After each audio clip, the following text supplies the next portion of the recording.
Touchdown Tampa Bay, you're listening to the Pewtercast.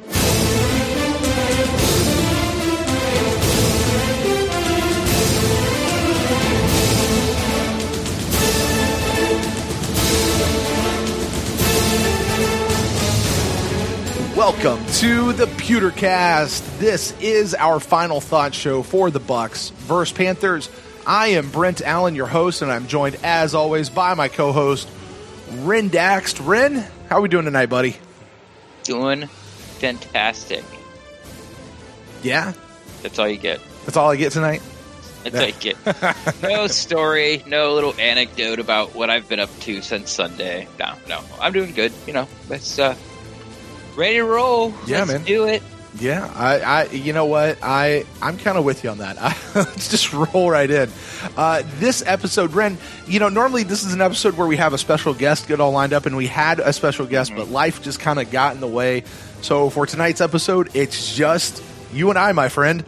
We're going to be going through this Bucs versus Panthers game. We've had a chance to watch the press conferences, to sit and kind of think about the game a little bit, maybe even do a little bit of rewatch. And we're going to be going into all our final thoughts, maybe talking about some things that we didn't get to on the instant cast, or maybe some thoughts that have since changed. And then we're also going to be grading out the team as well as they did in this game. And then on the back half of the show, we're going to be getting to the final thoughts from some of our fellow fans. People have been sending in emails, comments, even have a couple of new iTunes reviews. Can't wait to get into all of that. That is coming your way on today's episode of the Pewtercast.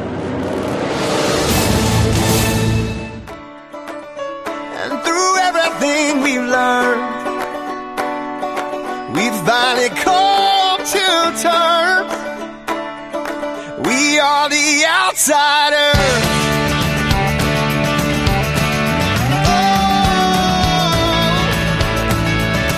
We are the outsiders.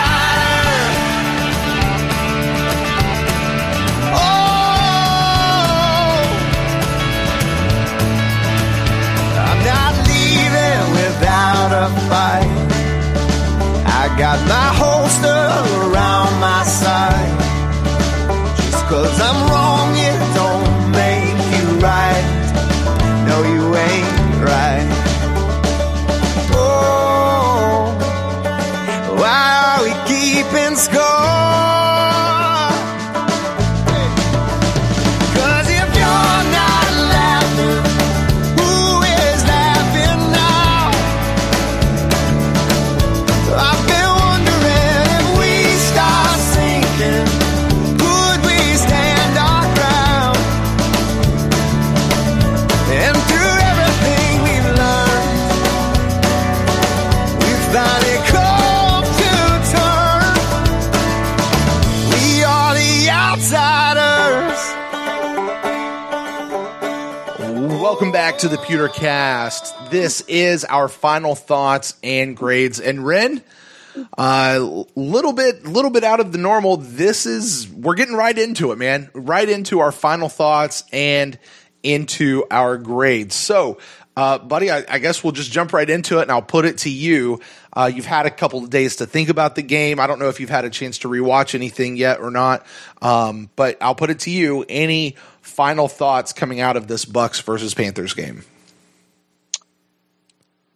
I don't have any answers. It's like I do.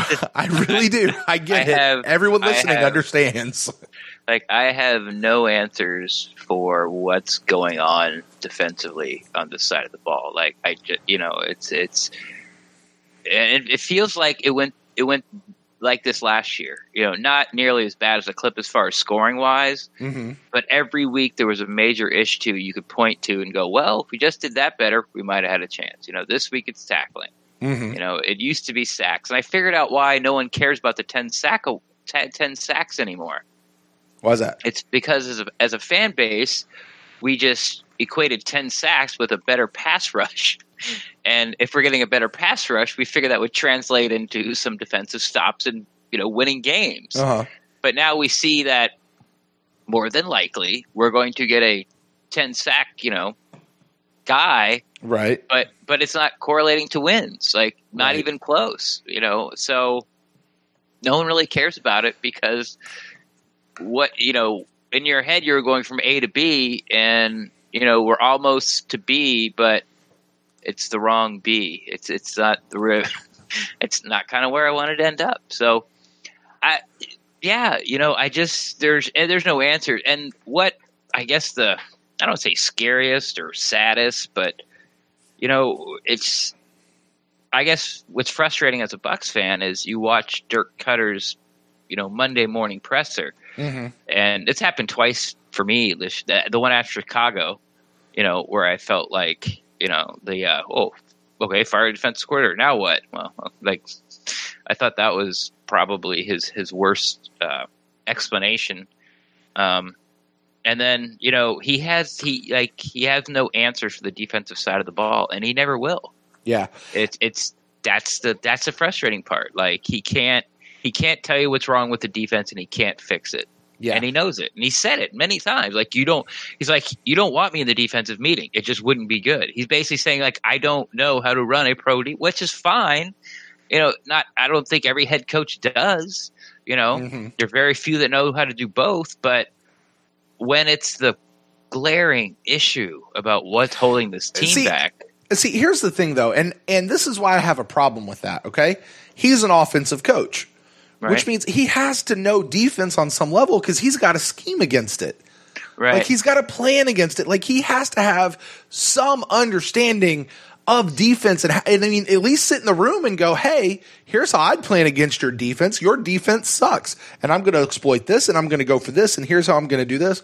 I mean, he should be able to at least look at it through that lens, right? I've thought about that a lot. And you're absolutely right. It's, even if it was just his offense, you think as the offensive mind and the offensive coordinator of the Buccaneers, uh-huh.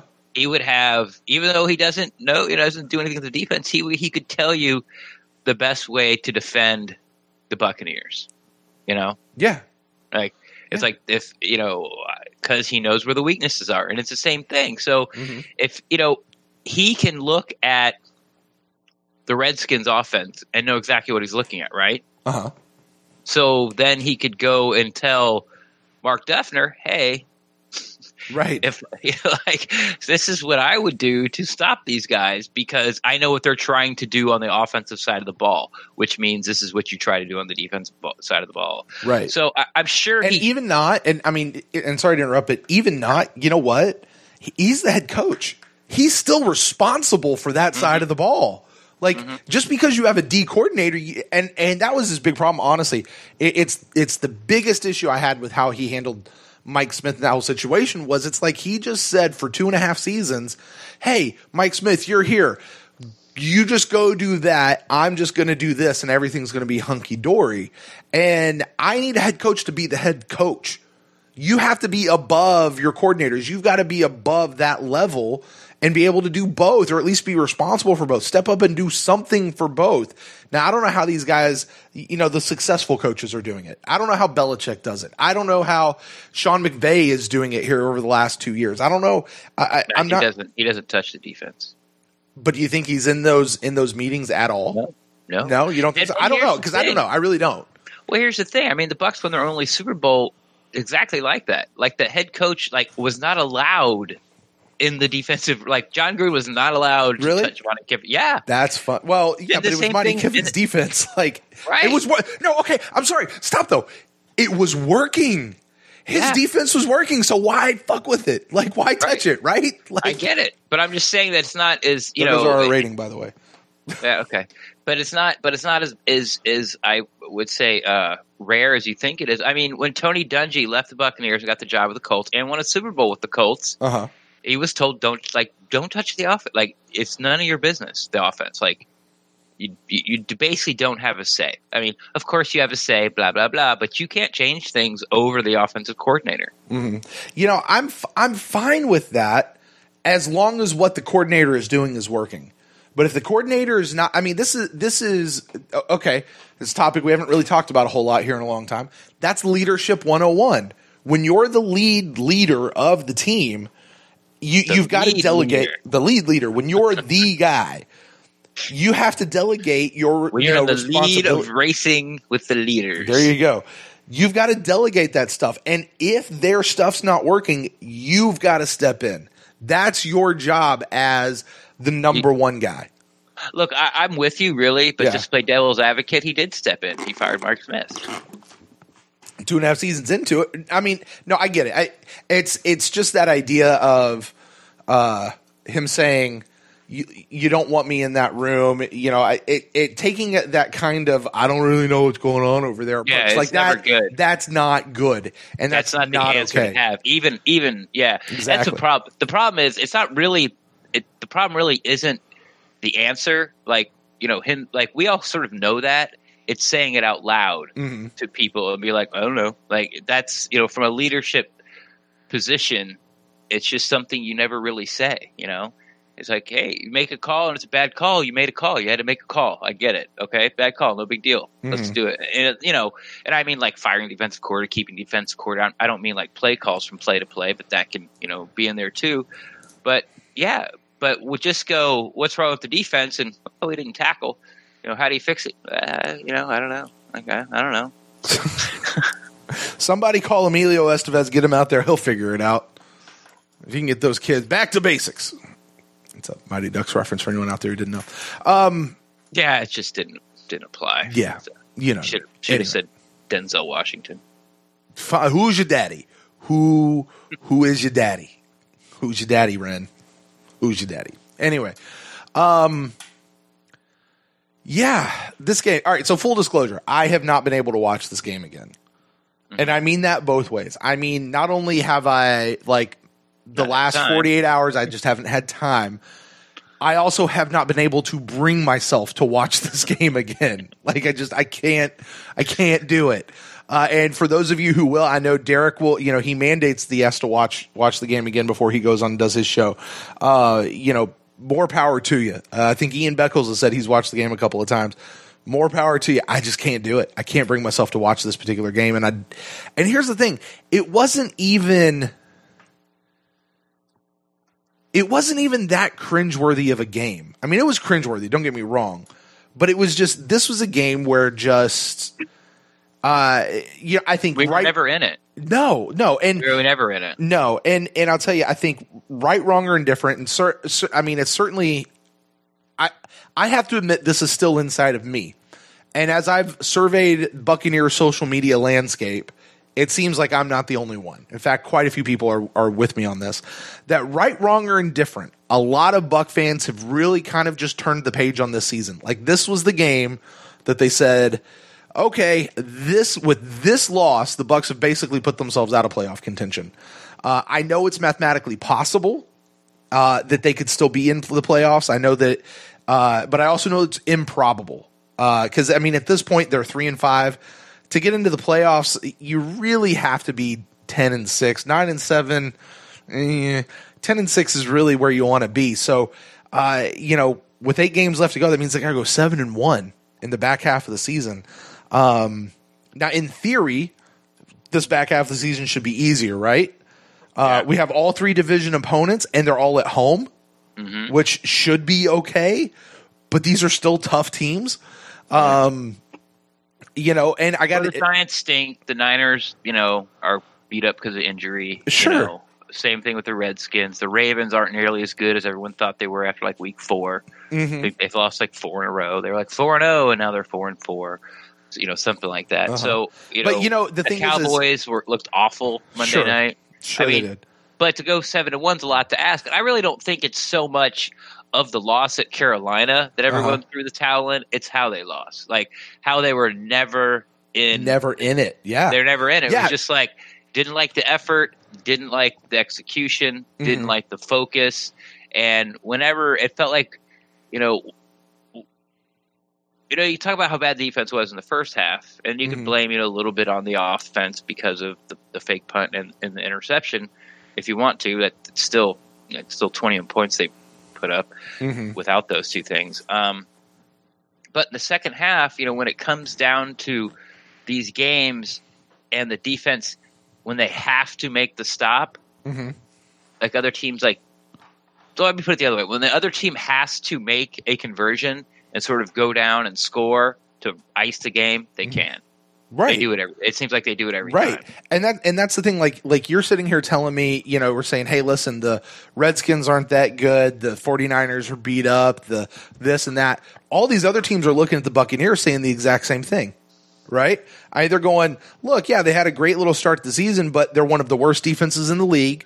And on top of that, they've just fired their defensive coordinator midseason, and there really hasn't been that much improvement, let's be honest. They're playing their backup quarterback. They're playing a backup quarterback who is historically a mediocre journeyman quarterback who admittedly can can't run some, the ball, can't pass protect. Yeah, exactly. So there is no team, including the 49ers and the Redskins and the Cowboys and the Ravens, and certainly nobody else in our division who is scared of the Buccaneers right now. They're just not. This is my very biased fan opinion of what other teams think about the Buccaneers right now, because it's what I'd be thinking if I'm the other teams. And I hate to say that. Like, now I'm still pulling for my team. I'm still for my team. I am still a fan of this team, and I'm still rooting for this team. But, until the Buccaneers can show that they are a team to be reckoned with, they're going to be a team that'll be trifled with, if that makes sense. So it's hold somebody under 20 points in the first half. Let's start there. Let's just start there. Let's hold them under 20 in the first half, he says. Yeah. In the first half. Forget 20 funny. On the game. 20 in the first half. That's all we ask for, right? Yeah, that's where it's like where it is now. It's like it's so funny because I've listened to a few podcasts since the game, and I feel like this is how they go. Man, that defense is awful. But the offense, man, they just can't turn the ball over, and they're gonna they keep putting it back on the offense. How the offense has to do this, and the offense has to do that, and it's like that's kind of where we are. I started saying it a couple of weeks ago. Like, you got to put up 40, like you have to, or you're not going to win. If the Bucs put up 40 points, they'd be 5-3. That's how bad the defensive is. If the Buccaneers scored 40 points every single game, they still would have lost 3 of those games. Yeah. It's just and are those the 3 games where they went down 30 points? I mean, not went down, but the other team scored 30 points in the first half alone? No. One was the Saints game. Okay. One was the Saints game. Yeah. Which they had 21 or 24 at the half. So, so that ended up being like 40-48 or 42-48 or whatever it was. The Panthers game was one, and then what other game? Oh, and the Chicago game. So 2 of the 3, yeah. Panthers put up 35 at halftime, and the Bears put up 42 at halftime. I think it was 42.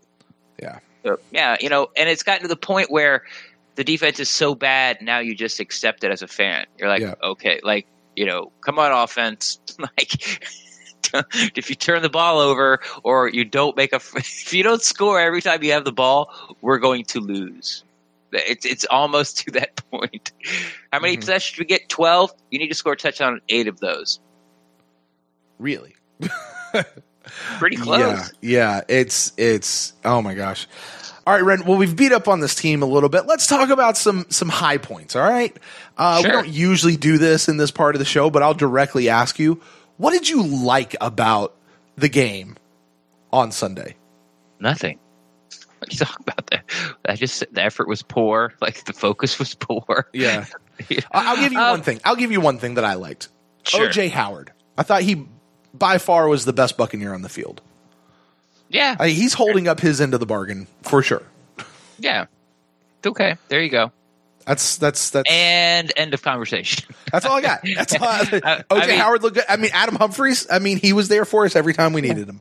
But Adam Humphries. Go get to the spot you're supposed to be, catch the ball. That's what Adam Humphries does. He doesn't really get a lot of separation. Although he's had a couple of nice yak runs this year. Yeah.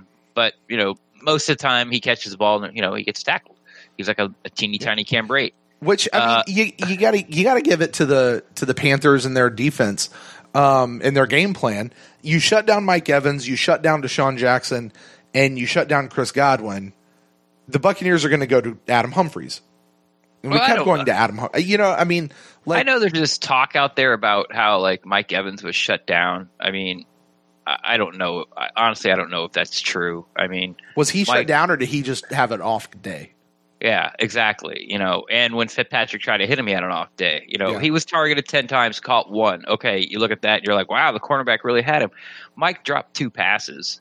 Yeah. The first one of the game, hit him in the hands, dropped it. There was one on 3rd down where actually the announcers were saying, oh, what a pass breakup by Bradbury. Well, he didn't. He didn't even touch the ball. It was close. It was a tight window, but he missed it, hit Mike in the hands. It would have been a first down. He dropped it. Yeah. And some of those other ones was Fitzpatrick with little poor ball placement or terrible ball placement, like the interception.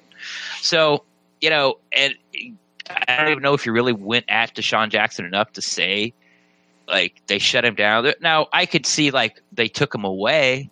Like, if they kept double covering Mike or clouding Mike or bracketing Mike and tried to take him away, and the correct read was to come off him and go to O.J. Howard or go to Adam Humphries or go to Cam Braid or dump it off to the back, then, okay, you took him away. But like, like owning him or erasing them or I just don't like that sort of verbiage about it because I'm not sure it's necessarily true. Fair enough. All right, Ren, why don't we go ahead and get to our grades? Because honestly, I'm ready to stop talking about this. Okay, I'm ready to move on. Get on to the next game. So, how would you grade out this team? Offense, defense, special teams, and then the team as a whole. I think the offense is probably the basic you're going to see. I remember at one time you said, I expect 28 points out of this team or they failed, and I laughed at you because I was like, that's crazy. Like, you're saying the bare minimum the offense has to do is 28 points. And you look at this game and it's like, that's probably the floor for this offense in a game. I mean, obviously it can go way, way worse, but I mean, they had 2 turnovers and they still put up 28 points. Right. And it wasn't like it was this miraculous comeback. I mean, they scored 14 in the first, they scored 14 in the second half. It was like they split it up. So, they didn't come roaring back in the third quarter. It's just the defense quit letting them score. So it looked like, it was this massive comeback. They scored 14 in the second quarter, and then I think maybe they split like 3-3 in the whatever. Anyway, so I think that 28 points is sort of the floor for this offense. So I guess that's nice. That's something to think about. That even if it's a very mediocre average day for the offense, you can probably count on 28 points. I will take that as an apology for you laughing at me for saying that. Well, it's not, but go ahead. I will take it as such anyway. Go right ahead.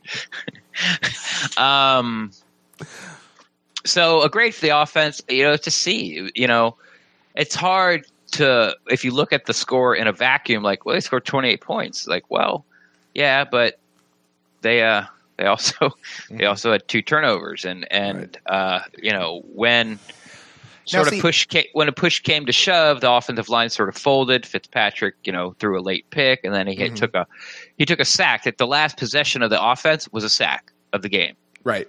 Then they never got the ball back again. So, so I'm just giving them a C. Mm-hmm.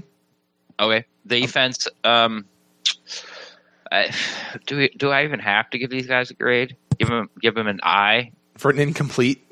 That's probably fair. That's actually probably the most fair grade you can give them. It was just an incomplete. Or incompetent. Or incompetent, yeah. Does that start with an I or an E? Incompetent? Well, I just thought of a really bad joke. It starts with an I. Yeah, we'll start with an I. Starts with an I? Yeah. All right. Yeah. So, I'm not going to go there. So the defense gets an I. Mm-hmm. And the special teams, there's just nothing special about the special teams. And he made all his extra points. Thank you for moving over to the other hash, Cat and Zaro. Appreciate that. It's weird how they go right down the middle, or is it? And then, but that fake punt, man. The execution was pretty bad, and as far because it would had to have been like almost a perfect pass for him to get, for Alan Cross to get that, because it almost looked like he was double covered by the time the ball got there, and once it was just slow in developing. Like I thought, what was he gonna run and then decided not to, or the play was it for him to make it look like he was going to run so it would suck up the defense and he'd throw over their heads? Either way, whoever Brian Anger did it, it was bad. Like he didn't execute it the way that I think it was thought up with either one of those explanations. Kind of like Jameis on that miracle play we tried against the Falcons. Like yeah, it almost worked, but you really screwed that up. Yeah. Like, by the way, and I'll comment on that as we're talking about this. Yes, the play did not work. They screwed it up. It wasn't whatever. I liked the play call, though. I really did. I know a lot of people don't. Dirk Cutter's explanation for it of our defense wasn't doing it anyway, and I was just trying to do something to give us a spark. Like, yeah, he's right. Yeah. People want to sit back and say, "Oh, that means you don't trust your defense." Well, do you? Yeah, exactly. I don't trust them. Are you watching the game too? I don't. The whole season? Exactly. Like, I'm not going to trust them with this. You shouldn't either. I like the play call. It just didn't work, and it didn't work badly. Like, I don't trust this defense so much. Like, if my life depended on it, was okay, we're going to put an NFL offense on the 25-yard line, give them 3 timeouts, and they have to go down and score a touchdown in 2 minutes. Okay, if the Bucs can hold them, you live. Or I can slice you open, give me a couple of cuts, and then have to swim across a shark-infested pool. I would swim for it. Wow. That's how much I don't trust. I mean, would you I would rather gamble on myself than the Buccaneers defense in a life or death situation. I mean, yeah. So that's how much I trust them. So incomplete special team, I guess, gets a D because it was such a malfunction on Brian Anger's part about the actual execution. I'm with you. I talked about it on the Instacast. I thought it was what's the difference between a 35-yard touchdown drive and a 65-yard touchdown drive when you're already down 21-0? What's 21-7 or whatever it was? It's they weren't stopping anybody. It's what's 30 yards at this point? Yeah. And I thought, it was a good spot on the field because no one was expecting it, So, yeah, I didn't mind it either. But so overall grades, just give them a big FU. Yeah. It's just I get it, man. I get it. It's here's your grade, bird to the face. That's your grade. All right. For me, and I remind people my grading system is C is you do what I ask you to do. You just be you, right? B and an A, you have to impress me and go above and beyond. A D is below what I expect you to do, and then an F is obviously failing. I like that particular grading system. So for the offense, I'm giving the offense a D plus. They weren't horrible. They weren't great. They had a lot of issues. They had a lot of problems. I think that this was easily the worst game that the offensive line has played as a unit. Yeah, easily. Probably the best defensive front they faced too. Possibly, there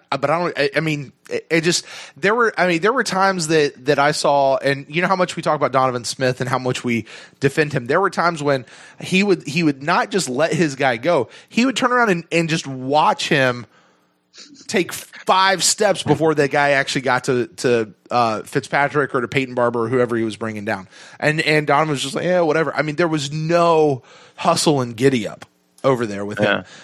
Caleb Benenoch was the same thing. And there were times when people came through Caleb Benenoch and it wasn't even Caleb Benenoch's guy. But I'm still going to blame Caleb Benenoch because he was right there. He didn't reach out and grab somebody. DeMar got beat on a few plays. Yeah, he's not had a good year. I'm sure Allie probably missed 1 or 2. Ryan Jensen, I'm going to call him the golden boy. He didn't miss anything because he's still awesome. And I don't know if that's true or not. I don't know if that's true. Had a good year either, by the way. He hasn't had a great year. I wouldn't say Allie's had a bad year, but he's not had a great year. He had a really good start, and then now it seems like he's about 50-50. He's had just as many good games as he has had games you would expect him to be better. Yeah. So I would say that's probably fair. So I give them a D plus. I mean, they underperformed for me because when you go out in the first half and they go up 35-14, like I you at least got to match pace. Like like what's going on? What's back to the offense's fault they lost the game? No, it's not the offense's fault. You didn't score 35 points in the first half. I said they did slightly less than what I expected them to do. And which is 28 points. I thought that which is 28 points. No, but that's the 2 interceptions. That's offensive line not playing very well. That's Mike Evans and Deshaun Jackson never really doing much in this whole game. That's Fitzpatrick. All right, let's be honest. That's Ryan Fitzpatrick going out and looking very much like Jameis did when he got in trouble the week before. Looked and played very similar to me. I would say more of the Atlanta game. Okay, fine. Then the Atlanta game. Whatever. Now he didn't get bad enough to where he got benched. He didn't throw 4 of them and just let it keep funneling. So I don't know if this whole Jameis Fitzpatrick thing is going to be as week to week as it may seem. And we'll talk about that, I'm sure, more on the Buck in the News show. But I give them a D+, and I want to emphasize the plus. The defense gets an F. It's just an F all the way around. When a team scores 5 touchdowns on you in 5 possessions, you failed your team and your fan base. When you've created 0 turnovers and you allow the opposing quarterback to walk, literally walk into your end zone while taunting you, and you do nothing to him, you failed your team and you failed your fan base. I don't care if you shut them out in the third quarter or the second half or whatever this defense likes to do, which they didn't do it in the second half, just the third quarter. I don't care. You failed the team. You have failed as a defense, and I place the blame for this loss squarely on the shoulders of the defense. And to kind of what you were saying earlier, I think this really highlights just how much not having a good defense for the last 2.5 seasons, more than that, to be honest, but we're in the current regime right now, has really had an issue. And tell you what, if Levante or Quan want to come at me and tell me that I don't know what I'm talking about, or tell me that the defense is going to be fine and they're going to get theirs, I say bullshit. Boys, go out and prove it on the field, because you haven't proved it yet. Yeah. Scoreboard. Yeah, go out there and do it, and do something about it. Quan, I'm sorry you're injured. You can't do anything about it. Levante, man, hey, you won 4 Pewtercast awards last year, and they were well earned.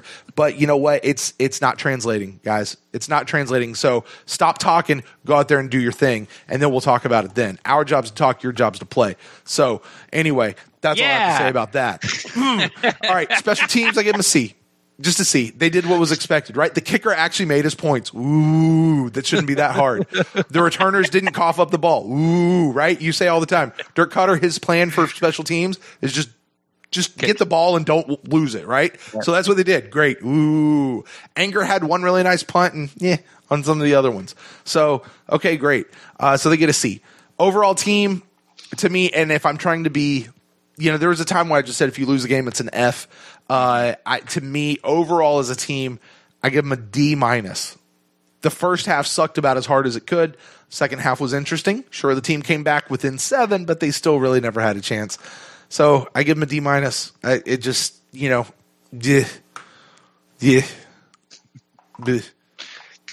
minus. Yeah. Yeah, bleh, minus. There you go. I give them a meh minus. All right. Ren, I don't know about you, but as far as you and I are concerned, I'm done talking about the Panthers. How about you?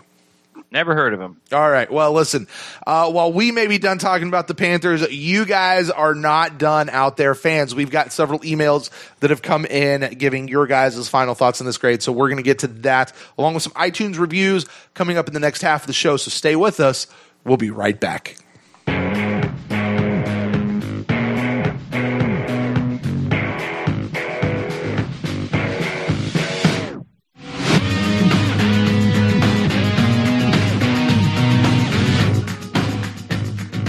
And we're back. It is time for that part of our show where we get to go through some iTunes reviews, Ren.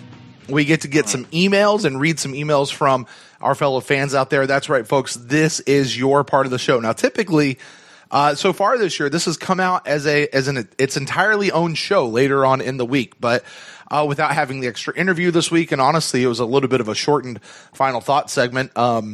There's no reason to split them. We'll just keep them all here together. So you guys are getting one episode this week, and, well, not one. You're still getting the instant cast. There's still our Buck in the News show. So lots of content still coming at you. But as far as the final thoughts episode, it will be combined.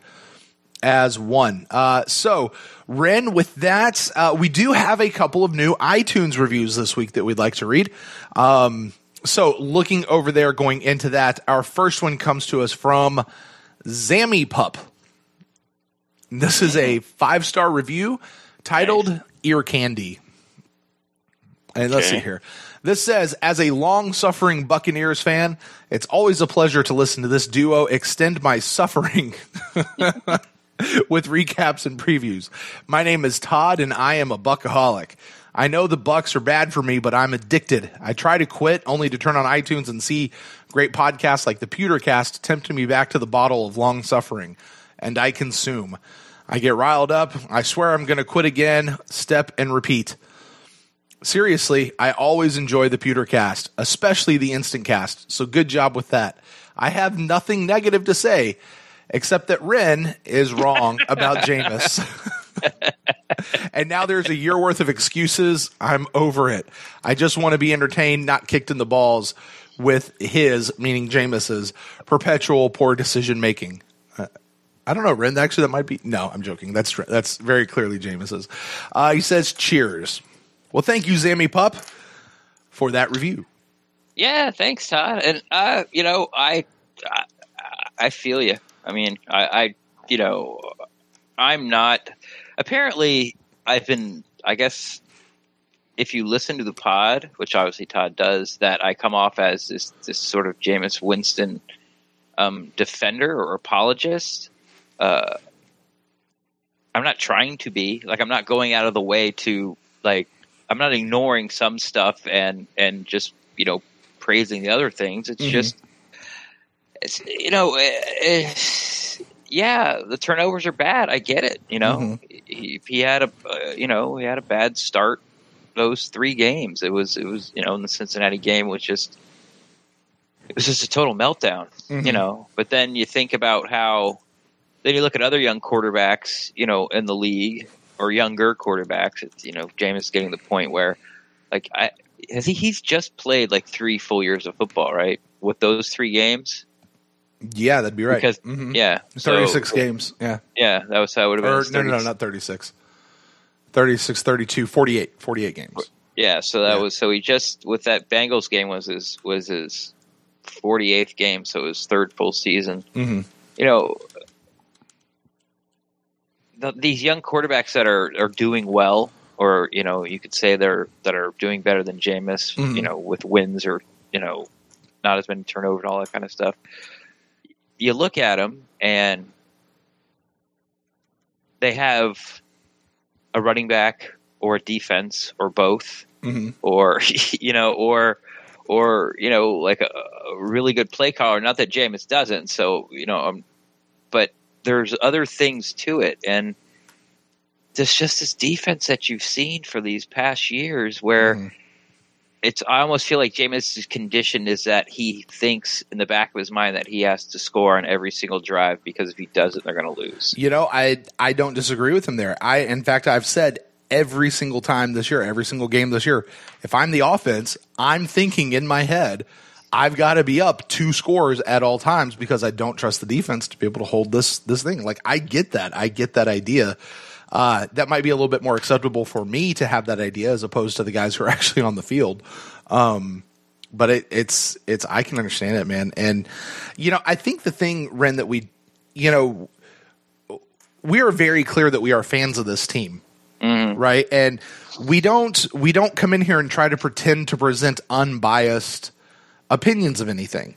We are biased, but we're okay with our bias. But that doesn't mean that we're going to come in here and, I think, give unfair opinions or unfair assessments. Right. And I think there's also, we have changed our thoughts on people as they've gone, as time has gone on. In some cases, Doug Martin being a good example. Mike Smith, yeah. But those are the kinds of things, like, I am okay changing my opinion on Doug Martin and still feeling like we were I wasn't lying to you. Yeah. That's consistent. I was just wrong. Right. Like, and that we, so about James, let's say Jameis never works out. right? Let's say this is the last we've really seen of Jameis and he goes away. Just what if?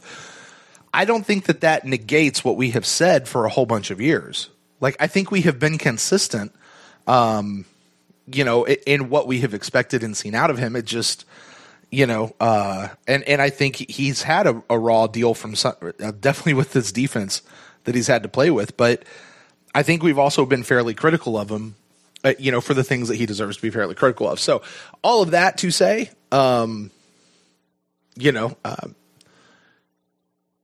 thank you for the review, Todd. I'm not lying to you. And if you don't and if you disagree with me, I understand. Like, I could totally make an argument on the other side of that. Sure. It's just at the very end, the other side of it being that, Jameis Winston will never be a franchise quarterback, get rid of him or sit him on the bench. He's a turnover machine. Like, I can make your argument for that. It's just at the end of the day, and it sounds really simple and stupid, but like, there's not a throw he can't make. Like, he doesn't have any limitations as a quarterback. Mm-hmm.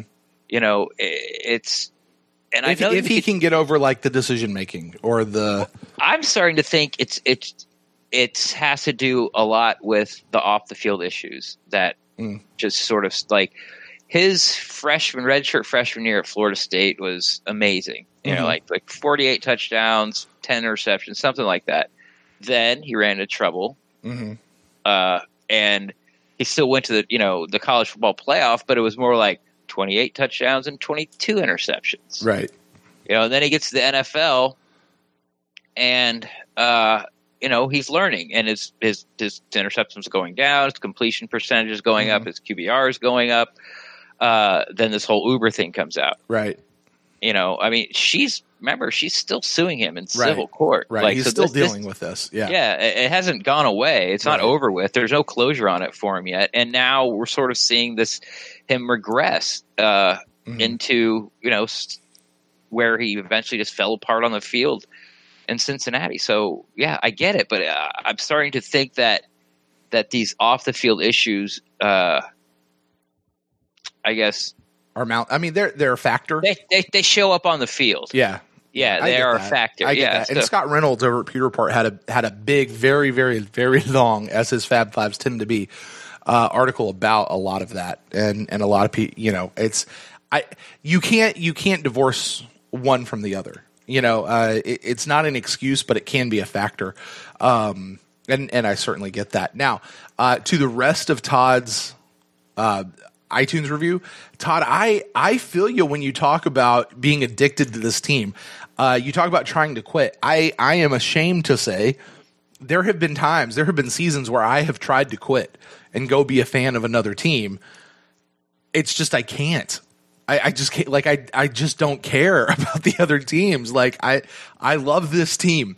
Everything in me loves the Buccaneers. Win, lose, kick me in the balls 1,000 times, I still love this team, and this is the team that I still want to see win.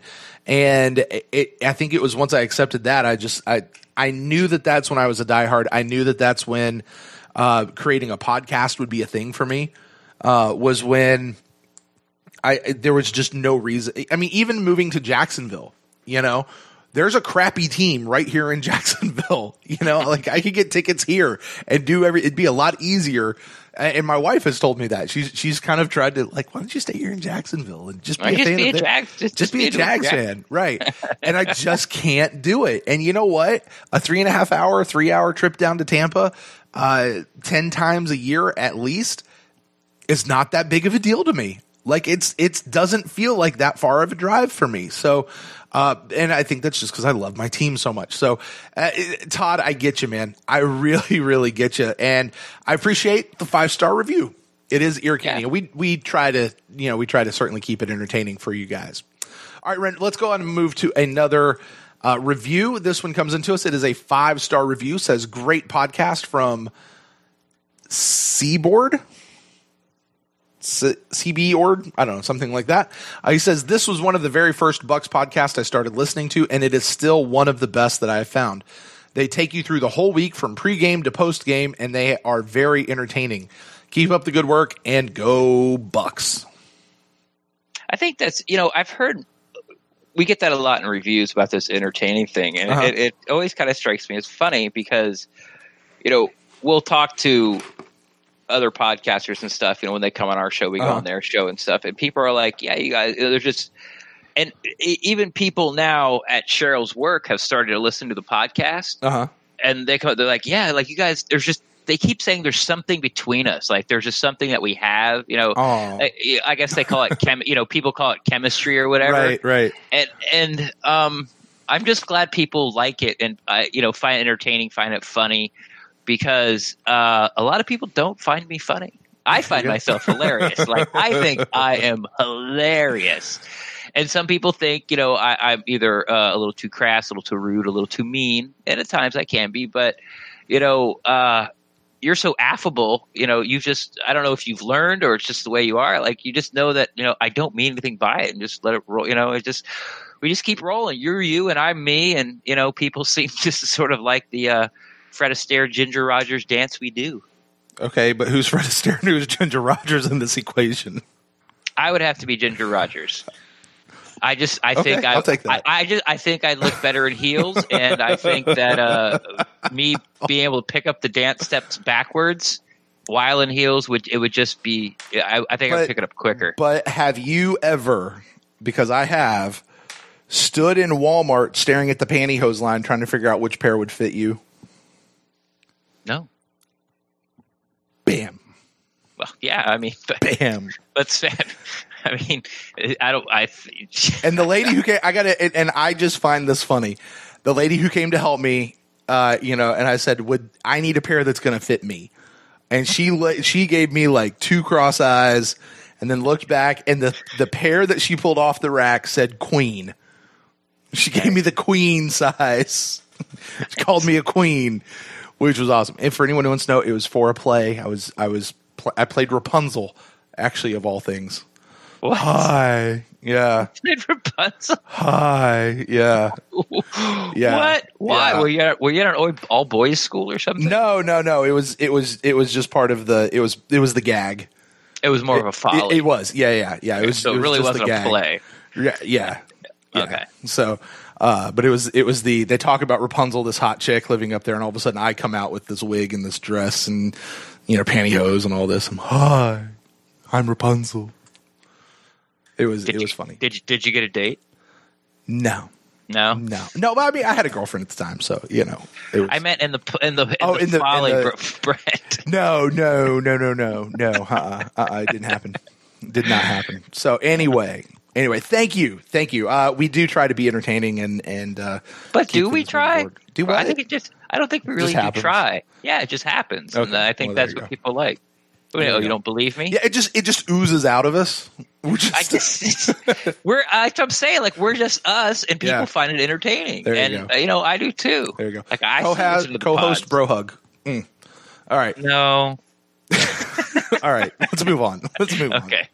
All right. All right. Final iTunes review that comes into us this week. This one is actually from one of our patrons, Dimash.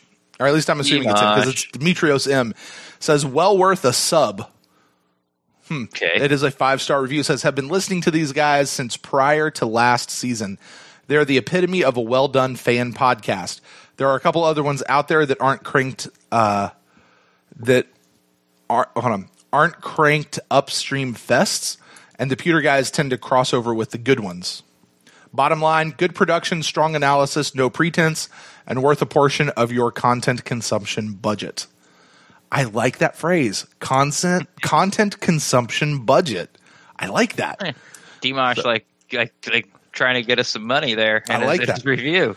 But no, I mean, because it's I'm like that. Like, especially during football season, there's only so many hours in the day. Like, so you've got to be a little picky with what you listen to, right? And it's while I listen to mostly Buccaneer stuff, especially during the season, I have other interests.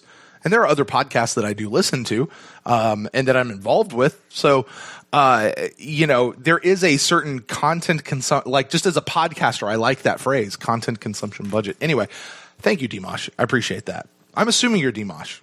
I think you are. Well, you are to us from now on. Yes. So, So, all right. Well, that is going to do it for our iTunes reviews. I want to say thank you to everybody who has sent in a review, whether you're one of these three or one of the other 100 and some who have also sent in reviews. We definitely appreciate that. If you guys would like to send in a review, we would love to be able to read that on a future episode of the Pewtercast. All you do is just go over to iTunes. You can search for us, click on us, leave a rating, leave a review. We'll see that as it comes through, and we'll read it on a future episode. And if you don't listen to us on iTunes, you're maybe one of the 12% of the people who don't. That's okay. Just go over to iTunes, because chances are you probably have an iTunes account. And even if you don't, it's free to set one up. Leave us a review there, and then go back to listening to us on whatever platform that you desire. And that's okay. It actually still helps us. Leaving the iTunes reviews, it helps us with other platforms as well. So greatly, greatly appreciate that. All right. Got a couple of emails to come in, Ren, that we need to go through. A couple of these came in after we recorded our show last week, and we touched on this during the instant cast just a little bit, so I do want to kind of reiterate it in case people didn't hear that. We record these shows typically on Tuesday nights. Mm-hmm. Very rarely does it move over to a Wednesday or some other night. But extremely rare. Yeah, very extremely rare. Now, we may record this on a Wednesday morning, but that's just because the clock is flipped midnight because we go late. Yeah, but exactly. This is really happening on Tuesday night. So even if this part of the show typically doesn't come out until later in the week, it is recorded. We just release them a little bit different to let each side of the show breathe a little bit. So if you like to send in emails, that's cool. If you want to actually have it line up with the content that we're talking about for the week, just get it into us before Tuesday. That being said, our friend Chef Aaron sent us in one. This was from last week. Yeah. Chef did tell me that, we're going to read it and talk about it, but sure. He did tell me it was after the Instacast. He slid in my DMs and he's like, I don't even really care about what I talked about in the email. It's like, so whatever it is, he's moved past it. Well, but there might be others that haven't. He has it's actually quite a long email, and I'm just going to read one Chef? paragraph. No way. Yeah, I know. Go figure. But I'm actually going to read one paragraph because I do think that it's an interesting conversation. Okay. And the rest of it it's just kind of dated at this point. So, but we'll read this. Here's what he says. He says, as a big Jameis supporter, this one, meaning last week, was a tough pill to swallow. We see his completion percentage improve as well as his rating, but still the horrendously bad decision-making still takes over. For a guy that I've heard is a whiteboard wizard, the stupidity of forcing the ball and not reading the field or not throwing it away when it's not there, at this point, it's indefensible, especially when it's year 4. Now, you just brought up a minute ago that truly we're just now at the end of his third season. When you talk about game totals, right? Yeah. Everyone says that. In his 4th year, I'm like, well, yeah. It's not. Yeah. But anyway, so, that's just semantics. Right. So here's where he gets this, and I think this is more of just, let's put a nail in the coffin of this narrative. He says, after watching this offense under Winston and then under Fitz in that game, I am done. This is Chef talking. I'm done with the narrative that Dirk is calling plays. I do believe that Dirk has some influence on it, but after seeing Fitz play the second half like he did in the first 3 weeks, let's even add to it this past week, I don't feel I feel it's no longer a valid complaint. Red? Yeah. What do you think? Is Dirk, I know we've talked about this a little bit. I don't remember to what extent, but how much, they talk about Todd Monken calling the plays, and I know we've talked about how he may be the one who's voicing it over the intercom to the guys, right. But you've seen this enough. What do you think? How much is Dirk Cutter actually the one picking the plays and telling Monken what to say versus Monken is looking at the sheet and he's picking what to say? Oh, I don't know. I read don't into know. It, man. No. Like you always see Dirk Cutter, like when they shouldn't say always, but when they flash to him during away games or games I'm not at, mm-hmm. he seems to be talking into his headset, and the offense is on the field. Now you don't know if he's saying what are you looking at here, Monken, or they're brainstorming, or he's just going run spider 2Y banana mm-hmm. You're telling him exactly what he has to call into Jameis. So. And I'm with Chef. It got to a point on social media where I just wanted an answer, to the point where I felt like I had to call Dirk Cutter up on his weekly call-in show on the radio and ask him and figure out how to craft the question. But honestly, with Chef, I don't care. Like it doesn't like it. Like I don't even want to talk about the offense. Like that is not, that's nothing. There's nothing wrong with the offense. Like the offense is not the reason anything. It doesn't matter who's calling the plays, because if they're both calling the plays, or Cutter's calling the plays, or Munkin's calling the plays, doesn't matter what percentage, because the team is putting up points. Like before last year, we got to move the ball, didn't put up a lot of points. This year, we're moving the ball and we're putting up points. And the only person who's stopped us has pretty much been ourselves. You can make an argument about the Chicago game. But, everyone else, no defense has really had an answer for us. I thought the Panthers played well against our offense. We looked the worst against the Panthers. But then you look at the end of the day, you put up 28 points and you still had 2 turnovers without getting any turnovers. So you're -2 in the turnover margin for the game. You still hung 28. Like and that's your worst offensive performance. So so I don't care anymore. Like, it doesn't matter. I'll tell you my whole response to this. The thing earlier in the season when you're talking about who's calling the plays, that became of interest to me simply because I was curious about it. Yeah. It's not that I had an opinion one way or the other. I was simply curious. Now, I did have an opinion. I think as a general rule of good leadership and a good rule of thumb, it's good for the head coach to not be calling the plays. We know that it works. We've seen it work with several head coaches. We've also seen it not work with several head coaches. In general, I think it's better for them to not. And it just became a thing where I was interested in it. But here's the deal. Unlike a lot of people, I've never really had a huge issue with Dirk Cutter's play calling. Because even when this was a thing last year, people talk about his play calling. I was more concerned about the execution from the players than I was about what calls he was calling. So honestly, I don't care, just because I never thought that, whether it's Dirk calling the plays or Todd Monken calling the plays, I didn't care. Now, it does seem like with Todd Monken calling the plays that there has been a little bit more creativity, maybe taking some risks that we wouldn't normally take, that we wouldn't normally have seen under a Dirk Cutter offense.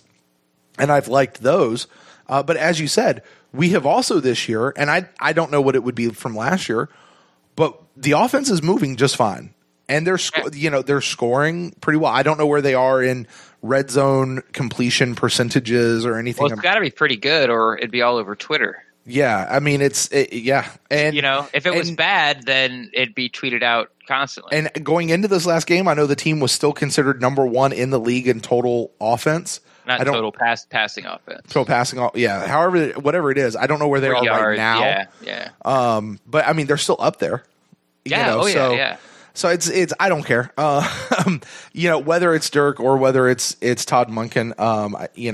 As a matter of principle, I do like to see the other guy too. But it's the thing. All right, moving on. I don't know if there's much to talk about this, but I'll read it just because it comes in from our friend Donovan, who says, real short, he says, Winston, that's still my QB. I just think he's trying to do too much on the field to offset his off the field issues, and he needs to just allow the game to come to you. Donovan from Philly. Donovan Smith from Philly. Williams, but yeah, sure. No, but yeah, it's that guy. It's that guy. Yes, it's that guy. Same guy. Yeah, I think basically, I didn't. Just so everyone knows, not that you care, but I didn't know that email. Like, I don't get, I read these, or I get to hear these cold, so I don't. Apparently, that's a thing. It sounds like he's just sort of echoing what I just talked about, and maybe, and now you have told me that I was echoing a lot of what Scott Reynolds said in his Fab Five. Maybe that's where Donovan sort of got the idea and has formulated into this, and that's it. Like, I understand that you're frustrated with Jameis, and I'm talking to other people, and why I'm still a Jameis guy. I get it, and if you're done with him, you're done with him. That's fine. But I never really finished my thought on it previously, where it's just who are you going to get? It's who else is out there? Yeah, but but we have a chance to have a quarterback that has all the tools. That. Yes, he's frustrating, but you saw where he is always working on his craft and always getting better. And you could see that from year to year. Like this year, the big change has been not fumbling the ball in the pocket. he puts on a glove. He hasn't fumbled the ball once, like during a sack. He's got, stripped with his, hand behind his head throwing a pass. Because Donovan let somebody go. Yeah. Well, yeah. Got beat. I mean. Yeah. I mean, it was also what's his face, Demir Dotson once in Chicago. Right. Khalil Mack, best guy in the league, doing it to him. Yeah. So I mean, but you see how he's always working on his craft, and I think if as a Bucs fan that you can't get past the turnover machine part, I think you just have to give it more time, and it's mostly because of his age. Like if you have to win. Like, okay, there's 8 games left. If you say we have to win 6 of them, like you have to, who's your better choice at quarterback, Fitzpatrick or Jameis? Right now, I wouldn't have a problem saying Fitzpatrick because you know why? Because he doesn't turn the ball over as much. It's just a level of trust. It's not really who's a better QB. I think Jameis is a better QB, but like Donovan said, I think that's a great way to put it. He's trying to make up for things off the field. He's trying to make up for them on the field. Yeah. Well, I mean, that's a thing. And that's a little bit of what we talked about in the offseason heading into a lot of this is, listen, once Jameis gets back on the field and, if he comes in and he shows up and he shows out, people are going to forget about all this other stuff. It's because we're more concerned with, as silly as it may seem, like, the on the field stuff tends to trump that stuff sometimes. Of course it does. So because we don't know these guys personally. Yeah, exactly. I mean, we all got our own baggage. Yeah, right. And he'll deal with whatever he needs to deal with on that side. And as long as he's here. And I said this last week, and I'm going to continue to say this. Whoever they trot out there, and I can have my own opinions one way or the other, but I don't care whether it's Fitzpatrick, Ryan Griffin, Jameis Winston, Adam Humphries, whoever they trot out under center, I'm cheering for them. I'm not going to be mad about it. I'm not going to be mad because they put Jameis Winston in and I don't like Jameis Winston. I'm just not going to do it. I'm not going to be mad about Fitzpatrick because he's a journeyman quarterback and, has a curse that comes along with him. And he has a very clear cycle that he plays in. Or I'm not going to be mad at it. It's if that's who's out there, I'm going to cheer for him. So anyway, thank you, Donovan, for sending in your email. Next email comes to us from Chris from Virginia. Formerly Alaska. Exactly. There we go. He starts. I like this. He says, "Pewter guys." That's the part you like? Pewter guys. I like that. He says, "I'm not going to talk about the Carolina game," and then he spends the rest of his email talking about it. Those are named Beckles. He says, "I'm not going to talk about the Carolina game." I don't have beef with anybody. I just don't. Here's a 10-minute story about somebody I beef with. Oh, okay. Thanks, Ian. He says, because at this point, I'm just too pissed off. This came in yesterday, by the way.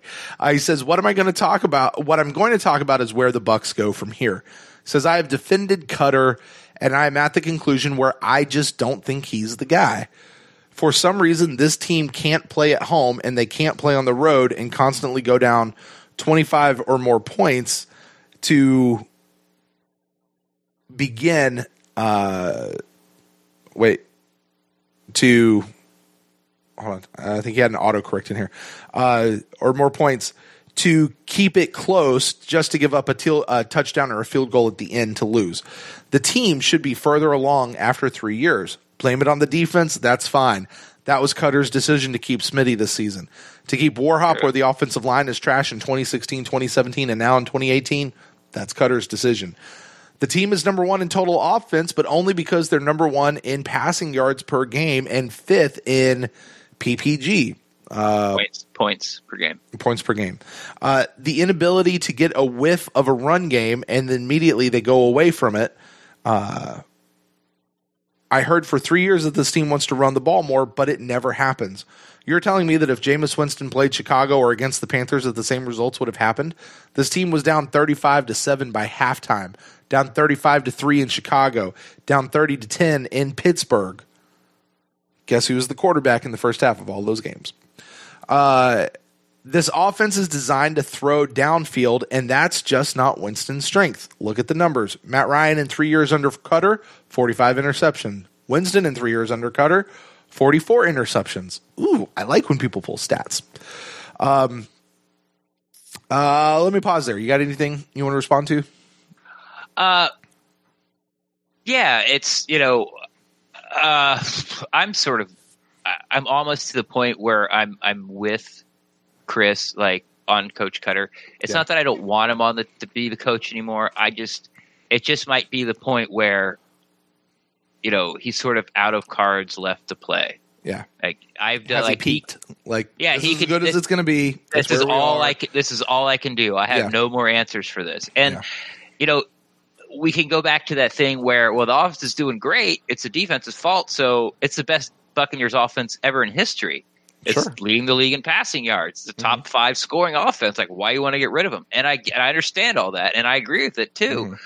But the one thing that sort of I think is the unforgivable part is you had a chance to fix it last offseason. The defense. You had a chance to get rid of Mike Smith. You had a chance, and all you opted for was just getting rid of Jay Hayes. And let me add to that, Ren. I get, let's give him another year. Let's see what happens with it. But you did that coming off of the hottest hot seat that you've ever had in your life. You remember that? I don't know about that. I don't know the rest of Cutter's coaching career. Right. But it was pretty damn hot there at the end of the year. Yeah, he almost lost his job. I mean, he came out and said, well, it was really brave of the Glazers to keep me. Oh, and by the way, I'm going to keep my entire coaching staff. We're going to renew everybody's option. We're going to pick up the option on everybody. And then 40 days later, I mean, my God, you know what happened in 40 days? The rains came and destroyed the earth. Okay, whatever. You know what I mean?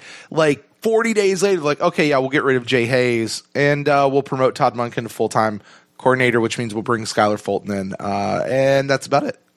Yeah. Then you're going, I mean, that's I get it, Ren. Like, I get it. I get what you're saying. It's almost, it almost becomes sort of like unforgivable. Like, he says it's a business, but, he's loyal, and once he trusts you. And I think that, that just might be his downfall, because it's sort of like if you're walking into Mike Smith's office wanting to believe him what he says on how he's going to fix the defense, and he tells you something and you want to believe it, because he's your buddy, he's your friend, you trust him, then you're probably going to believe it. If you walk in going, if this guy doesn't have a great explanation for me, I'm going to fire him, he probably would have been fired a long time ago. And then, Chris talks about George Warhop too. It's like, not only, and it's something I heard on the Pewter Nation podcast, and I forgot all about it, not only George Warhop is offensive line coach, he's also the offensive run coordinator. So he's like coming up with a running game plan with his guy, with his guys. So he should be the one to be able to, the strength of the offensive line, against their defensive line, and hey, when I need like 5 yards, this is the play I should call because these guys do this the best. Sort of like by the percentages, this is where we should go because we're running behind our 2 best guys or whatever. But since Warhop has been here, had that one good year with Doug Martin, and then the rest of it's just kind of been garbage. It has been garbage. Like the offensive line has underperformed every single year, and we keep thinking it's going to be a strength, and it keeps not being a strength. Yeah, I'm with you on that.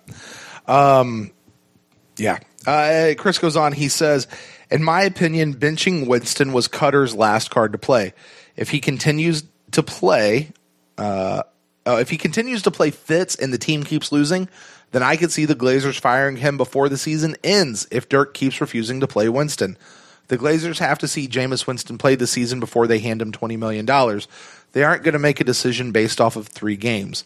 The idea that Cutter isn't calling plays is, yes, true, but Monken doesn't have full control of the offense and his hands are tied. For instance, if Monken wants to run the ball more and Cutter's telling him to pass more. Kind of like last year when they each painted a different picture when it came to the game planning. I think what he's referring to there is when I think in their press conferences last year, you'd hear from Monken about what they wanted to do in the game plan, and then what was executed was different. If you remember that. Happened. Yeah. But I also remember this year, the first 3 games, when the Bucs were winning, Cutter kept saying we need to run the ball more. So, I mean, just flips sort of what that narrative is because Cutter won, but he's finally given into it because a couple of weeks later he's like, we're a passing first team. Like that's it. It's just what we are right now. Yeah. Like, would he rather have it that way? No, he wouldn't. But he understands that if they want to move the ball and put points up, that they're going to have to pass first. Yeah. He says, in reality, and this goes back to a little bit of what I was saying earlier, in reality, this team is 2 losses away from looking at the draft once again. This team can probably win against the Redskins, Giants, and 49ers, but I don't know if they're going to win any more of the 3 remaining division games, even though they're at home. The Ravens game is a hit or miss for me because you never know which Ravens team is going to show up. Yeah, and I would add to that, the team probably can win, but they also can probably lose against any of those guys. And but oddly enough, I like our chances better against. Like, I think we'll win. I have a better chance of beating every other team left in our schedule that's not in our division than winning even one of our divisional games. Yeah. Like, we're not going to beat the Saints because we just, the chances of us outscoring them again are next to nil. Right. I think the Falcons are getting better every single week. And we caught them at their worst and still couldn't beat them. Right. And then the Panthers are. And by the way, the Falcons have a tendency to come into Ray J and make us look pitiful. Yeah, I don't follow that kind of stuff. They do. I'm not saying that that's what's going to happen. But it has to be like the same. For me, it has to be like the same quarterback, most of the same pieces, same defensive coordinator, same head coach, and because Ren. Until this last time, Bill Belichick never came into Tampa Bay and won in Ray J during a regular season game. During the daytime. When the humidity was above 48%. Yes. Well, that didn't prove to be true. Well, it did prove to be true. It just didn't prove to be a deciding factor in the game. Right. We didn't win. So anyway. Thank you, Nick Folk. Yeah. So. So I think the Bucs have a better chance of winning all the non-divisional games left on their schedule than they do winning even one of their divisional games. So let's say they do. So that's probably so that puts it at 8-8. If we win the rest of those but lose the rest of our divisional games, that puts us at 8-8. Yep. What's better than last year? I mean, what do we need? We're at 3-5 right now. Yeah. So if we win at least 3 more of these next 8 games, then we at least beat last year. Yeah, I'm not really. I'm not saying that that's gonna. I'm not really there yet. I mean, Lovey got fired at 6-10. So Lovey got fired because he wouldn't change the defensive coaching staff. Well, guess who else didn't change his defensive coaching staff until it was too late? All right, Chris finishes up. So. Chris finishes up his email, says, "Congratulations, Cat and Zorro, for making all of your extra points." Chris from Virginia, sent from my iPhone. Yeah. All right. Moving on, Daquan, we get a new email. I think this might be the first time Daquan has emailed in. I gotta admit though, when I first saw Daquan, just the way it's spelled, I was wondering if this might be like a Quan Alexander burner account. Yeah, exactly. I don't think it is, and I don't mean to be insulting. Really? You don't think No, I don't think it is. The thought it said Daquan, and I wonder. The thought rolled through my head. That's all it is. It very flippantly rode through my head. Because Quan Alexander, of course, is the only person in the world who can have the word Quan in his name. Apparently so. And I'm sure Quan is his full name as well. Probably is. You think so? I don't know. Because Ali is definitely not Ali. Ali Marpet's full name. It's not? No. What's Ali short for? I think it's Alexander. That would make sense. I think it's Alexander. Might be Allison. I'm not sure. Anyway. Don't tell him I said that. Hey, guys, this is Daquan from North Carolina. Hang on. I'm going to text Ali Marpet. I'm texting Ali right now. He says, hey, guys, this is Daquan from North Carolina. And, yes, I was at the game on Sunday versus the Panthers. I'm sorry. And what the Bucs need to do to get to the playoffs. First, Dirk and his staff need to do whatever they can to keep their job for the next season. Second, get healthy. It's easier said than done, but major young pieces like Quan are gone and VH3. Third, focus on the defense and the free agents. Focus on the defense during free agency and draft again. And lastly, re-sign Jameis. If you can somehow draft or find guys that can play stonewall defense, Jameis is going to thrive. Let me not forget the looming question of the right side of the line. If DeMar retires, finds a decent guy in free agency and groom Kappa. Yeah. I mean, he's already talking about next year, so yeah, he's all in it. He's all in it. Yeah. It's like, just somehow save your jobs, and this is what we're going to do in the offseason. Right. But here's the thing, though. Like, with the defense, you look at it, it's either you already got pieces there, or they're young. Mm-hmm. I mean, of course, I wouldn't mind getting a cornerback because of Brent Grimes retiring, and even though Vernon Hargreaves seemed to be coming out of his funk that it lasted his whole career, you still don't know. And I think most people like Carlton Davis. He's lost another season. Yeah. Yeah. But I think most people like Carlton Davis. Yeah. And then the safeties, you got Whitehead and you got Justin Evans. Mm-hmm. Linebackers, you got Quan and Levante. I mean, really, where are you going to upgrade on defense? Like I said, I understand getting another corner, like cornerback. Defensive line looks pretty good, right? Yeah, I mean, at least on paper, right? And they're still under contract, so where do you upgrade on the? I mean, of course you can upgrade. Aaron Donald comes available, sure, something like that. But they're not without having to pay a big price. So,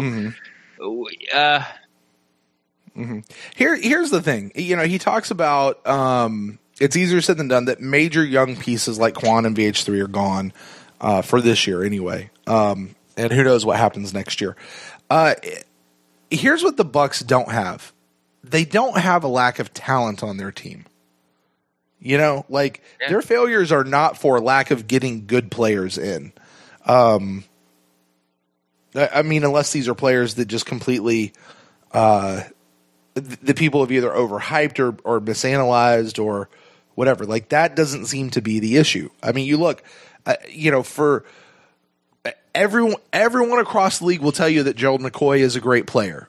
And there's a reason he keeps getting voted to the Pro Bowl. There's a reason he was the Pro Bowl captain this past year.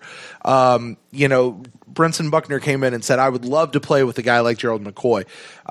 Teams across the league say, believe me, we are planning for Gerald McCoy. Like, they keep talking about him. Gerald McCoy goes out for a game. He comes back in a game. Truth be told, we didn't notice a difference between the way the lines played. Like, I mean, let's call a spade, right? Like, it didn't really seem to make that much of a difference, No. But he's a good player. Yeah. JPP certainly seems to be making a difference. But I mean, Bo Allen was supposed to come in and be this good player, and maybe he is, maybe he isn't, but he's nearly invisible. Will Golston, we signed him to a second contract, and he's not doing much. Who's the other guy? Carl Nassib, he seems to be doing okay. He's a kind of, I guess, one of those glue guy people, right? Yeah, I mean, we got good guys. He's never going to be a star for you, no. But, he'll get you. Yeah, over 5 sacks. Levant. I mean, we got Levante, we got Quan. Theoretically, we have Kendall Beckwith back there. Imagine VH3 and Carlton Davis as your primary cornerbacks. But you see it both ways. Like, if you're an optimist, you're like, yeah, okay, get another, get a season under your belt with Carlton Davis and watch how good he comes. And like, Quan was, VH3 was peaking, but really, also in the back of your head, you're like, they still get burnt a lot. Like, even though how close Carlton Davis is, he's still getting burnt a lot. Yeah. Even though it looked like VH3 was getting better, we have like 2 quarters of the Saints game to really put it up against 2-3 years of like, you're terrible. Yeah. You can't cover anybody. Right. So I mean, we were wanting to drum, and by we, I mean the collective Bucs fan, not necessarily you and me. Brent. What? No, I'm just saying that you were trying to get VH3 out of town. I wasn't trying to get him out of town. Yeah, you're right. I'm just kidding. I very much was not. But as a collective whole, Buccaneers fandom, I mean, we were ready to ride him out after the 3rd game of his 2nd season. Like, holy cow, and I get it. He's a first-round draft pick. You got to be better than that, right? I mean, if Vita Vea doesn't do something here soon, we're going to be wanting to get rid of him. There's some people who already want to get rid of him. So it's an interesting thing. I want to circle back to this equation, and we'll do it a little bit later in the season, Ren, maybe after the season, of what do the Buccaneers need to do in this offseason to actually, become a playoff contender. Because defense, man. It's got to be. I mean, but here's the thing for us as Buck fans, we don't know if it's scheme or if it's players. We just don't know. Yeah. Now, when we look back on sort of Dirk Cutter's hiring of defensive staff, it was terrible. Yeah, it's pretty bad. Yeah, and his inability to fire them, Mike Smith notwithstanding. But it took too long for Mike Smith, and the 40 days why it took to get Jay Hayes, I firmly believe, and until someone tells me it's not true, that's the reason it took 40 days, because that's how long it took Jason Light to convince Dirk Cutter to fire him. Yeah. Dirk didn't want to fire him, and eventually they had to get on the same page. Mm-hmm. Maybe it was like, hey, you got to fire Mike Smith, and then this is the compromise they came up with. Right. All right, we'll fire Jay Hayes. Right. I don't know, but yeah, so he's just a little too slow to move on. A little too stubborn almost. Yeah. All right. Next email comes to us from one of our patrons, D. Mosh. Second time we're talking about him today. He says, hey guys, what do you make of the budding narrative? Because it looks more and more like Cutter is Dunsky. I always like that phrase. What do you make of the budding narrative that the choice of scapegoat is going to be between Cutter and Jameis? I don't fully buy into this as an excuse for Jameis's failures, but it certainly works out nicely as a reset point for Jameis. I'm assuming that's meaning Cutter takes the fall and he's gone, and Jameis comes back with a new coach next year. I'm assuming that's where he's going with that. Well, it's curious to see if you guys. Trevor Singleton's cover 3 that came out today as we're recording is basically saying that it's like I haven't read it yet, but the headline reads that the Bucs have to pick one or the other. They can't pick both. Like next year, either Cutter goes or Jameis goes. You can't keep these guys together. And I haven't read it yet, so I don't really know what Trevor's thinking is on it. So, but that's what Dimash is talking about. Yeah, and I'll tell you, we had earlier this week we had our Patreon hangout for some of our patrons. We got to hang out, and that was actually a big topic that we talked about with those of us who were in that. Is it, and we'll talk about this more, I'm sure, right on this show, but is it Jameis and Dirk are both gone? Jameis stays but Dirk is gone, or Dirk stays but Jameis is gone, but no, the narrative that I keep seeing is neither one of them are. It's not going to be both stay, is what a lot of people are starting to assume, and we'll get into that a little bit later. But that certainly is what I see there. So thanks, Dimash. I will tell you that I thought it was entirely possible, and I could, but Dirk Cutter at the Monday after game press conference, I was just like, he didn't have any answers. Yeah, it looked like, is he done? It looked like he was done. Yeah. Now, yeah, it could change next press conference I see him, but looking at that one, it's just like he came in the press conference and threw his hands up, and like that Dumbledore gif where he just throws and looks around, puts his hands on his hip, I don't know, reference Dumbledore. I love it. What do you want me to do here? It's like I'm exasperated. Yeah. And so I don't know what I'm doing. Before you could have made the argument about why are you firing Dirk Cutter? Because it's the best Buccaneers offense, and Jameis Winston is the future, and because Jameis could come in, let's say Fitzpatrick, if we lose this game to Washington, it doesn't really matter how Fitzpatrick plays. It's about time you got to play Jameis because you have to see what you have. Where these can he cut down on turnovers? Can he cut down on these bad mistakes? I disagree with that concept, by the way, but I understand where you're going with that. I disagree with the idea of we're going to play him so that we can see what we have. Why? We lose to the Redskins. Fine. You got to go out and try to win. And if Fitzpatrick gives you the best chance to win against who's up next, this is the Giants. Let's say it's the Giants. If Fitzpatrick gives you the best chance to win, then you still got to play Fitzpatrick. You've got to still go out and try to win each and every game. I don't. But going Jameis Winston isn't mean you're not trying to win the game. That's fair. That's what's so head scratching about this whole year. It's true. Everything is so I've never seen this before. You know, Uh-huh. it's like there's no roadmap for your quarterback getting suspended and then your backup journeyman breaking NFL records his first 3 games. Uh-huh. And then getting blown out by 35, 42 points at halftime, Uh-huh. then bringing in your backup quarterback, who, by the way, Was is at your a starter. crossroads in his Yeah. career, is at Yeah. a crossroads with his, like, at home, Right. not his wife home, but, you know, he's getting sued again. Oh, by the way, he's got a brand new fiance and a brand new baby. Oh, and by the way, he almost got kicked out of the league like 4 months ago. Uh-huh. You know, Right. So it's Right. you know, and then you just like you saw him melt down in Cincinnati. Like you just saw him melt down after that 4th pick. He was just like, he had no answers either. He was just like, he was so mad at himself. He's like, I cannot believe I just did that. Like, I cannot believe I just did that. Greg Allman had this great tweet, and I don't remember exactly what it was in reference to. I think it had to do with the defense. But it basically said they had no answers for why they had no answers. Talking about the Buccaneers. And it's so, I mean, if we titled these shows, that would be the title. They have no answers for why they have no answers. And, you know, it's something. It's something else. All right. Let's move on. This next one comes to us from Sebastian. He says, hey, it's Sebastian from Tampa. Have you noticed that Jason Light always says he wants to draft good locker room guys instead of good football players? I feel like defenses aren't good like they used to be, and now it's all about forced fumbles and turnovers, a.k.a. the playmakers. I'm not sure where's the question? I think he's talking about Jason Light saying, you know, we want to get good locker room guys instead of just worrying about getting good football players. Well, I think that's in direct reference to him missing on Swaggy Baker, you know, where he was just a douche, you know. Sure.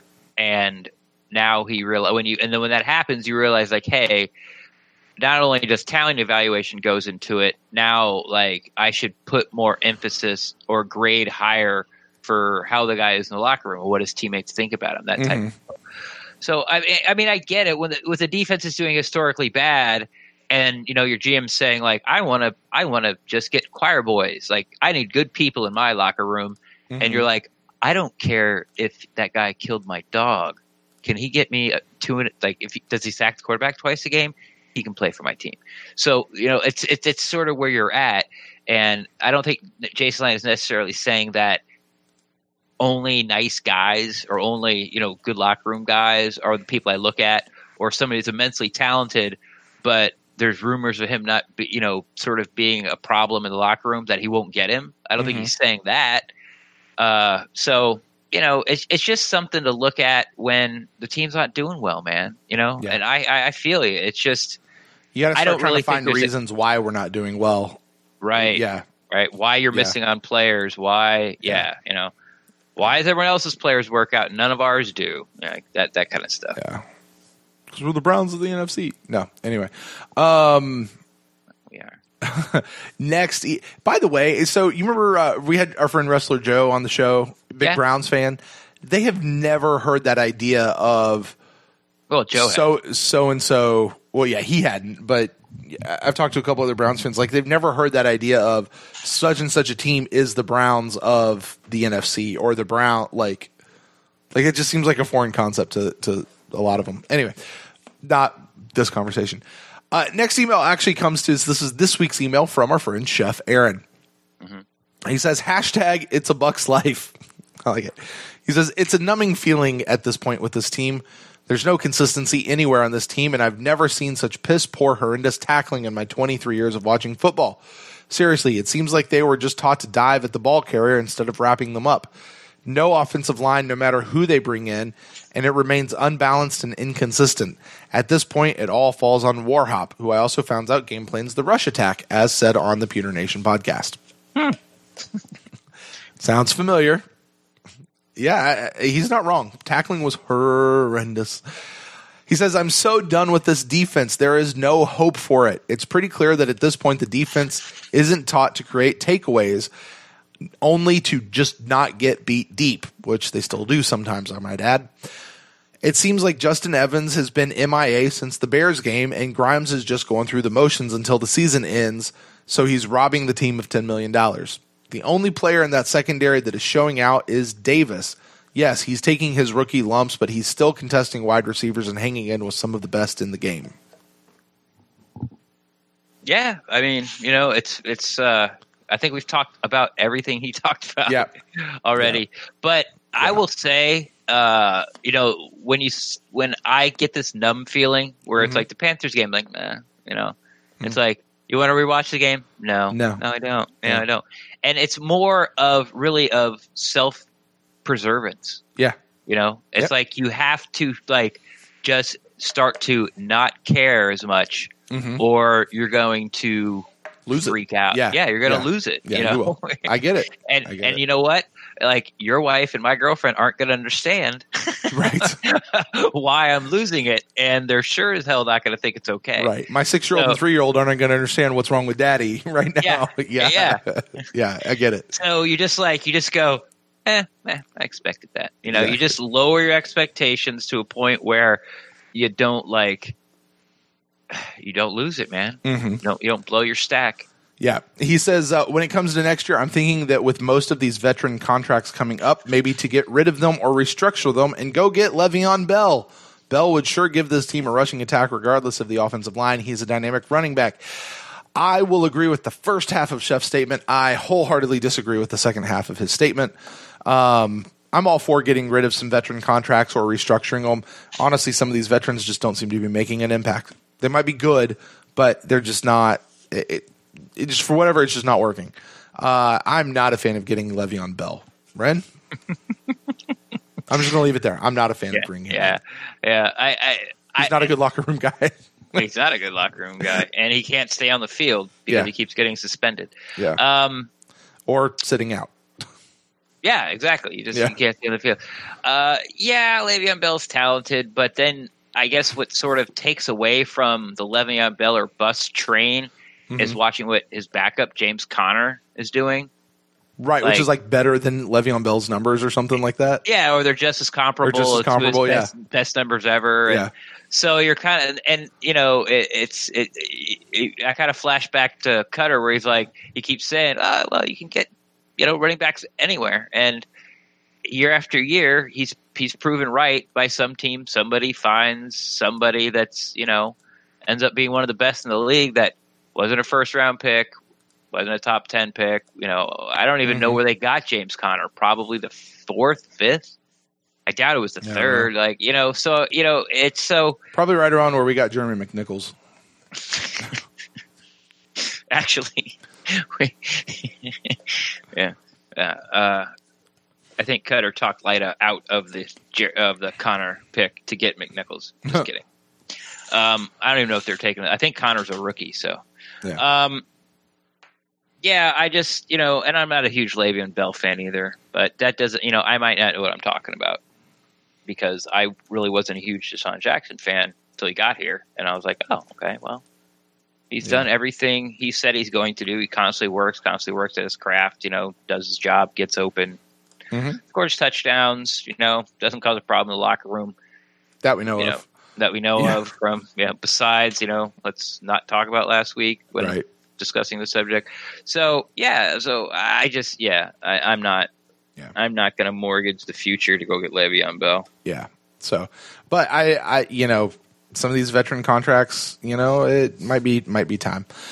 He says, I don't know about you guys, but it does seem like the coaching, these coaches get out-coached and out-schemed on a weekly basis. I can't figure out how when one player is, and the latest being McCaffrey, dominates and this defense can't figure out how to shadow that player. 2 weeks ago, Dirk said after the Browns game that if we can get all three phases to work together, no one can stop us. Well, we're 2.5 years in, and at this point, I just don't see it happening. One more loss, and it's draft season yet again for us. Chef Aaron sent for my phone. Yeah, I was thinking about that today too. It's, like Sunday Night Football was Brady versus Rodgers, right? Uh-huh. And what happens every time there's one of these big matchups? Somebody folds. Brady wins the game and the other person goes home. It's like, it was back when Tiger was dominant in golf. It's like, it's Tiger and Phil, and then Tiger just kept beating the crap out of Phil. It's Tiger and Sergio, and then Tiger just kept beating the crap out of Sergio. It's Tiger and whoever, and it was just sort of no competition. So I was thinking about that, and I'm thinking like, because especially in the second half of the game, the Panthers almost went to a 2-man game. It was Cam and McCaffrey, and that was really about it. Like, so are you telling me you can't scheme or adjust in the middle of your game, or take away Christian McCaffrey to, or at least like corral him, make it difficult for him, and make the Panthers beat you some other way? Like, you don't see any of that stuff. The reason I brought up the Patriots, because with Bill Belichick's team, it's like they identify what can beat them, defensively, and they take that away and they make you beat them another way. And if you can't do it, you can't do it. But they take stuff, but they take something away from you, and I just don't see that with the Buccaneers. Now, when people say coaches get out schemed and all that kind of stuff are out coached, who are you talking about? I mean, because once again, I'm gonna have to say you're not allowed. Well, you can, but I don't think it's fair to point anybody on the offensive side of the ball. Like, if the coach are being out scheming coach, it's the defense, and yeah, we know that. That's why we're giving up 24 points, like, or more, 6 out of the 8 games we played by halftime. Like, yeah, they are getting out schemed. I get it. Yeah. So, I mean, we just don't know what the problem is, and no one can tell us. Like, and, I'm really looking forward to Duffner's press conference. Yeah, because he should be able to tell us. Yeah, and look, I am not calling for Dirk Cutter's job yet, but this is the type of a situation when you are literally just, I don't know what's going on, and you can't do anything, and you're showing me that you are stuck. This is when I start thinking, I'm not saying you should be fired yet. I'm not saying that. No, I'm there with you. Yeah. Like with Chris and his email. Yeah. And it's like, it was, like I said, it was that Monday press conference where basically he just came in and went, I don't know. I don't have any answers for you guys. Because listen, the thing about last year, and the thing that Cutter, I felt, had really going for him, and this really worked in his favor, was the team never gave up on him. I mean, through 5-11, the team never gave up on him. I don't know that I can say the same thing is true right now, halfway into the season. It's a question I have. Has this team given up on him, or are they starting to give up on him? Has he given up on himself? Like those are questions that I kind of have. Like, it's in the back of my head. So, of course, we don't really know. It's all speculation, to be honest with you. But it is something. All right, let's move on. Let's have our final email of the night as we get out of here. This one comes to us from Alex. Alex says, the fan in me doesn't want to give up, but that option play where Cam Newton walked into the end zone may have finished my hopes for the year. I'm with you. He says, I know it was called back, but wow, Cam faked the handoff and then stood there looking at the Bucs defense, trying to figure out who the ball carrier was, like a dog looking for a ball that you never really threw. Oh, I have a dog like that. It was maybe 5 yards for Newton to cross the end zone, but he took his sweet little time just rubbing it in our faces. Maybe it just looked worse than it really was in my eyes, but it was that bad. Even having the play called back due to a penalty, that was still one of the most embarrassing plays I've ever seen at any level of football. Yeah, Alex, I mentioned that earlier. That is the play that I think it killed it. I mean, it absolutely deflated everything for me. And just, you know what it is, Ren? I think that was the play where I lost respect for some of these guys, for the defense anyway. Like the defensive unit. I completely lost respect for them in that moment, watching that happen. Is that too tough to say? No, I think that's fair. I think that's fair, the way I felt about it. Yeah, it's the way you feel about it, crazy girl. But it's how I feel, Ren. It's just any Mike Birbiglia fans out there. It's how I feel. You're right. I don't understand. Mike Birbiglia. You should check him out. Anyway, yeah, go ahead.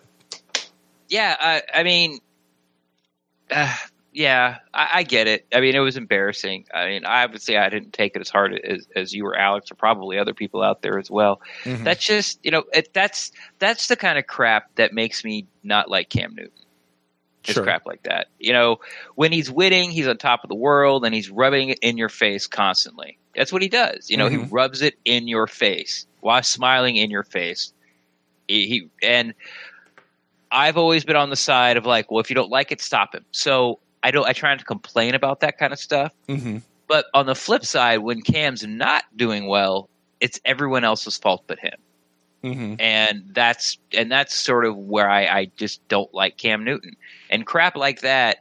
Where I mean, it's disrespectful, you know, and it's and he had nothing to do with that. Like it's not like he broke all these tackles, you know. It's not like he made the blocks. I mean, he basically just walked into the end zone. Like he put on his. We'll do another Harry Potter. Like he put on his invisibility cloak. Yes, thank you. I ruined it. And they just walked in the end zone and then took it off and went like, "Look how great I am." It's like no, It's like you didn't do anything. You know, like nothing. Like I could have done that. You could have made that play work. Like anybody, someone in a wheelchair could have rolled into the end zone. So don't you know, and then walk along the line and not go in and wait for somebody to have to come after you. It's just bush league crap. But again, really, at the end of the day, if you don't want him to do it, then stop him. So I guess my feeling on it was I wasn't embarrassed for the team. It was just like, oh, there's that Cam Newton guy again. Now once again, reminding me why he's not my favorite player. Yeah. Yeah. All right, Ren. Well, that's going to do it for us, man. Oh, yeah. Good ending. There it is. Leaving us on a high note. Honestly, though, does that not sum up the Bucs versus Panthers game? Just there is no high note. Like, this is not. This episode was never going to be a feel good, make you feel better about the team, and let's go get them next week. That's not what this episode was ever going to be. This game was not.